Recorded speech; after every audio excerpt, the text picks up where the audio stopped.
was sitting next to a gentleman, gave him some inspirational words, and Alana went with me because Tammy couldn't go because we thought she was having surgery. Lord healed that, and she doesn't have to have it.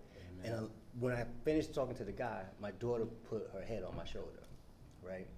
So they were from New York, working at Price Waterhouse, and part of me said I should invite them to church, right? They live in New York, and I said, you know, I'm not inviting them to church because they're from New York. And then I come to think about it later. They said, well, we talked about us moving to Somerset, and that he's weary of moving to New Jersey. Like this couple may get married, and they may come to Jersey. And I'm thinking, well, maybe they're gonna come to Jersey, so I should have invited them, right? So we wind up leaving. We get in the car, and Alana says to me, you know, you should have got his information. And I was like, all right, so I'm gonna have to get in touch with the groom and talk, and you know, so I could keep in contact with this guy. But it was all of these signs, like the Holy Spirit, like I gave him like life lessons, but I didn't get him to that thing, and it's like missing that opportunity, and like I gotta go make that. I gotta get back in contact with him, and it was like, so you gotta submit. I'm too busy. All the different reasons why I'm not gonna be vulnerable enough to care enough for him to take that next step.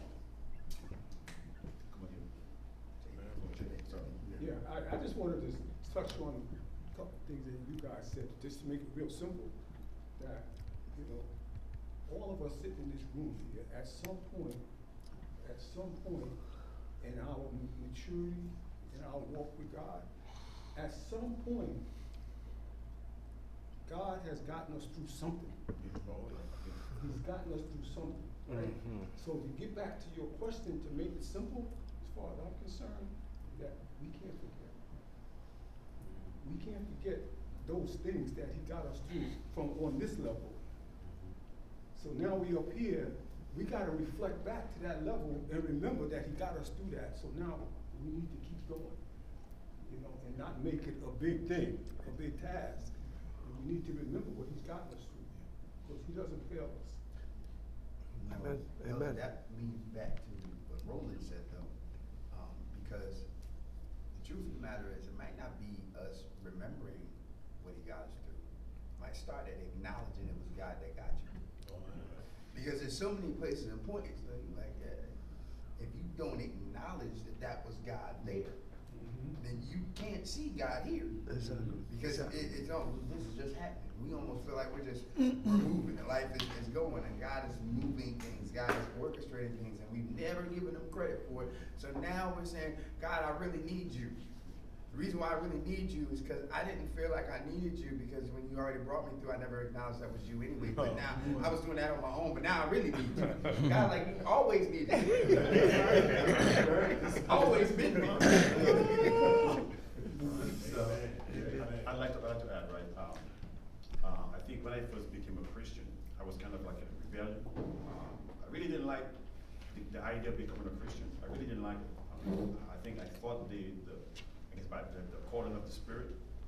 I try to segment my way out of it, you know, because I said Christians, these people are boring people. But they go to church every Sunday. What fun is that? You know, because I was in the world, you know. But when I was not in the church when I got saved, right? And when I bowed my head and gave my life over to Christ at my job, I had no preacher around me. No one to really guide me. You know, I just had this immense feeling that I need to surrender to the God I was reading in the scriptures, you know. So I surrendered and I said, okay, I'll follow you. And I gave my life completely over. I gave everything over. I mean, everything. Money, directions, and I have fortified my walk through obedience. You know, I've just given my life over completely. I surrendered to the word.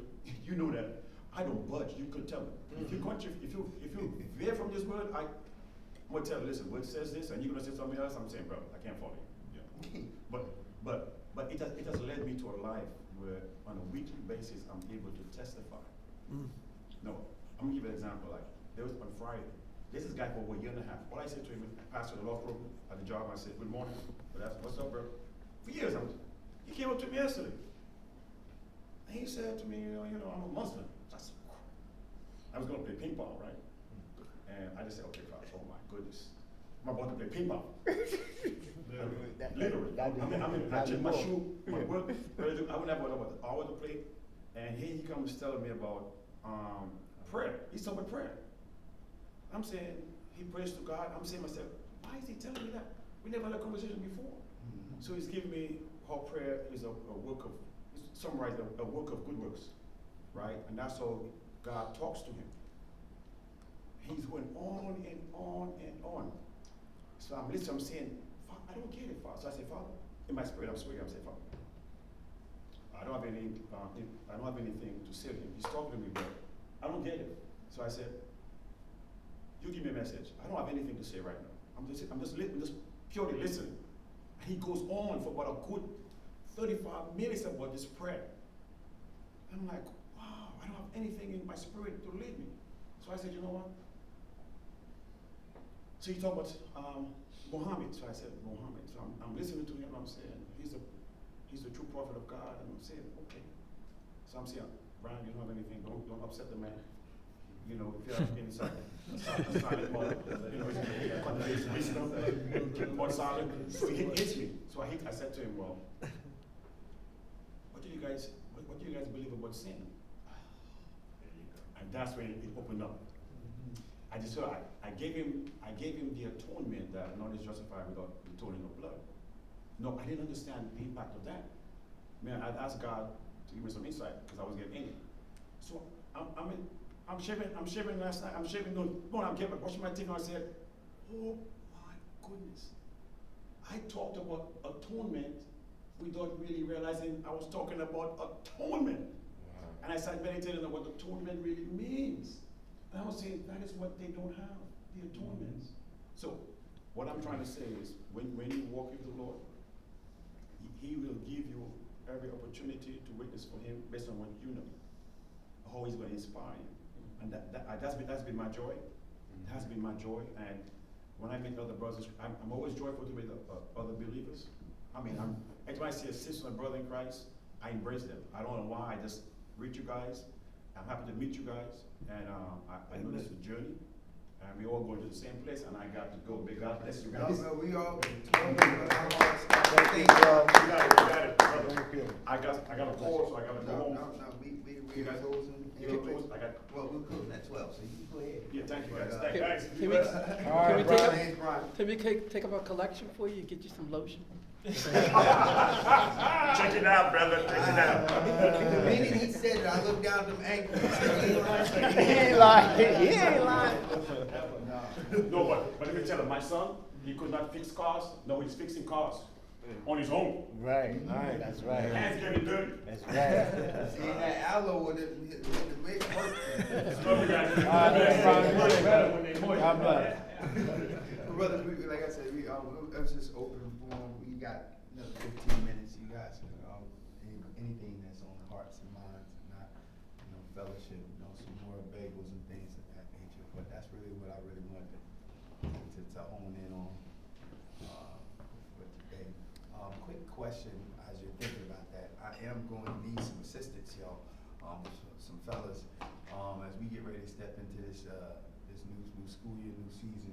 I do want to start an area where we begin to mentor our young men. We got some young men at the church, so we need to start talking about what kind of outings we can do to take the young men with us on. That allows that opportunity for that pouring in that takes place. So I'm gonna need some fellas with some good ideas, as well as some time to take out your Saturday schedules, whatnot, even a Friday night maybe to take them out and do something to that nature. When I say the young men, we got a couple of high schoolers in here. Okay. We got some middle schoolers as well. And I know David knows when I growing up, because I was church kid, y'all know. Growing up, his father, David's father, there was a mentoring program called He Is Power, HIP, HIP, and they would take the young men, all of us young guys coming up, and we did everything from just bowling outings to golfing to bowling, all of those things. They took us, and it was in those moments that we the impartation that, you know, you do with the young men, which is awesome. So I'd love to hear some brainstorm ideas as well as some time frames so that we can go ahead and get that moving. I know, Sean, Deacon Sweeney wanted to go to the range. That's what he wanted to go to the range. I know that was one that I was like, I don't know if we take young men to the range yet. Starting in October, some football games or. Football games. Bowling's always good. Bowling, yeah. Bowling's always good. Good game of softball. Nature trails, a lot of energy there. I like that, I like Time to that. bond and, explore if you stands out. Okay. Softball is a good game. I mean, to Softball. get the kids against the fathers, Okay. that would be a great game. I like it. David can run him through like a 5K. Of course. David and Charles. SEC, quite a few of our church folk who walk and run. Even like some service opportunities, like one thing we did with Zenas and Kudos, another program I grew up in around town. We would just show up to like a nursing home and just help for the day, like just kind of surprising them. So. Well, I'll tell you what we do need help on. I'm working on a committee right now with the township, that there is a great need for volunteers at Franklin Food Bank. They have a major warehouse, and they're getting so much in that they need young people, old people, whoever, to come on in and volunteer some hours as they begin to do stocking as well as categorizing. They have to go through, and it's work. Now it's work. I volunteered about a month ago. This ain't like picture taking. We did some service. You sort food. This food is bad. You can't send that out. That go over here. This food goes over here. We can package this up. Pallet moving. All right, let's make sure we got everything on this pallet before the guy puts on fork. It's work. It's work. And so definitely getting and make their hours whatever you can do. And I could set up a time sheet, but bigger piece just having to have one of us, a male that goes with them, so that male or an adult, whoever comes in, they'll take people from middle school all the way up, as long as they have the 1 to 5 supervision. Go ahead. There was someone who was attending church here, and we did a Habitat for Humanity house for the person. So even if we did like a Habitat for Humanity with our kids, we could also talk to them about home ownership and a bunch of other things surrounding that, so they get a whole experience on. Like, I'm gonna write some stuff down.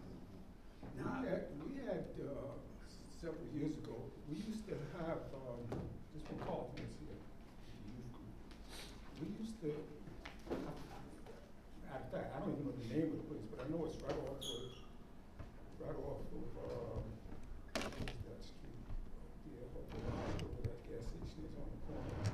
27, Off the next one down, all the way down, that light down. Howell Lane. Howell Lane, you get that right on Howell Lane, it's a big warehouse. Yeah. We used to pack boxes of food to ship out for the Red Cross. I think it was for the Red Cross. You know, we were doing something like that with the youth as well. You know, I just want to add that I think the Franklin Food Bank is a great place to start with them, because we can set the schedule. Well, it kicks us off where they're seeing us, setting the example, and they're in there too. It'd be a great thing to start with and get that relationship, and then go into Top Golf, go into bowling, I think it's a great example. something like that. I actually think the other way around. I think we should have some fun first so that we get them excited about coming or being a part of something like that. And then maybe this third week we do bring a workout. Cause Right. start off with You work, can go then back don't and wanna forth. come You back. wanna go back and forth. Go back and forth. Yeah. Switch it up. I know, and I'm trying to crazy, Brian just left, but one of the things that they asked, and Township's looking, Franklin has 5 community gardens. Problem with community gardens, everyone loves the October portion of putting seed down and doing things like that. The hard part is getting them come back to do the weeding. And you don't like getting their hands dirty. You see where I'm going with this. So one of the questions was, would we consider consider as a church sponsoring a community garden, one of the Franklin community gardens that come and help us, but it would be, us going to help do some of that maintenance that's involved in how to, now you're asking, where is the community garden, right? That's what I'm about. Right, glad you asked. The funny thing is, we have one that's actually very close to us. It's right across the street. And that park behind, that's one of our community gardens. When I was sitting in the meeting, I was like, oh yeah, this is where, he said, well, actually, Pastor, it's one in your backyard. No, it's not. No, it's not. He said, no, it's right there. Across. I went over to look at it. It's about, it's a decent size over there. On the other side of the park, right there is a community garden. The other one is by Pine Grove. There's a community garden that's directly by Pine Grove. And I think the third one is, there's one by Naaman Williams Park, right next to